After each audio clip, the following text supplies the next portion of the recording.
When is the last time you've done a go-around? When's the last time you've practiced a go-around? The NTSB preliminary report is out on the first of two fatal accidents that have recently occurred at the French Valley Airport in Southern California. This is the one involving the Cessna 172 with the brand new pilot taking his kids out for probably their first airplane ride, experienced a botched go-around, a failed go-around attempt resulting in the death of the father of the three children. Let's check it out. On July 4th, 2023, about 1:57, call it 2 p.m. Pacific Daylight Time, a Cessna 172N model, November 5243 Echo, was substantially damaged when it was involved in an accident near the French Valley Murrieta, California airport. The pilot was fatally injured and the three passengers were seriously injured. The aircraft was operated under a Part 91. Preliminary surveillance video showed the airplane on an approach towards runway 18. The airplane touched down on the runway, rolled for about 1 or 2 seconds, then immediately entered a climb and a nose-high attitude as it drifted left of the runway centerline. After the airplane reached about 60 feet above ground level, it began to settle and subsequently entered a left-wing low attitude. The pilot rolled inverted and then disappeared from view of the camera behind a building. A witness reported that the airplane's approach to runway 18 was unstable and the flaps appeared to be fully extended.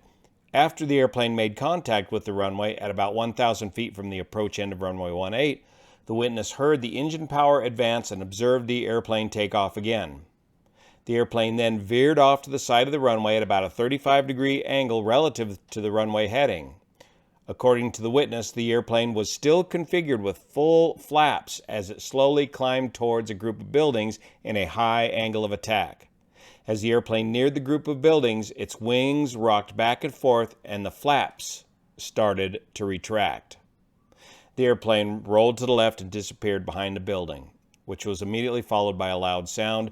He noted that the engine was operating at high power throughout the climb and no interruptions in power were noted. Weather was good at the time, but hot, 33 degrees Celsius at that field elevation, and this barometric pressure gives you a density altitude of close to 4,000 feet. The winds were 200 degrees at 11, gust 18.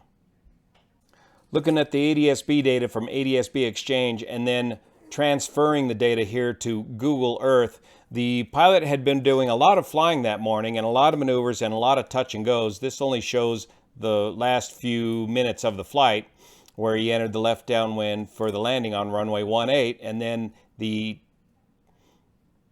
rough landing on 18, the bounced landing, and then the attempted go-around and the drifting off to the left. The airplane crashed way over here into these buildings. So a botched go-around attempt. This gets a lot more pilots in general aviation than you might initially think. When you do one of these go-arounds, you got to be ready for it. It's going to happen very quickly. And what catches pilots off guard quite oftenly is by adding the power and having the nose trimmed up for the landing, they're not quite prepared for the amount of pitch up that they're going to get from the aircraft, even at this slightly higher density altitude. And of course, the rudder control that you need to maintain centerline of the runway as you apply your power, and P-factor and torque begin to take effect of the aircraft. The other thing is that dealing with the flaps. You're not going to go around very successfully with full flaps. You need to get that first notch of flaps off of the aircraft and then carefully milk the flaps up throughout the rest of the go-around. But if you just bring up the flaps all of a sudden, you're going to lose lift quite abruptly. And this is the result of this botched go-around once the aircraft rolled inverted and hit the side of the building and came to a rest here. So what does the book say on the POH for the 172N model? This falls under the heading of balked landing in the landing section. Step 1, throttle full open. Step 2, carburetor heat cold. Step 3, wing flaps 20 degrees immediately.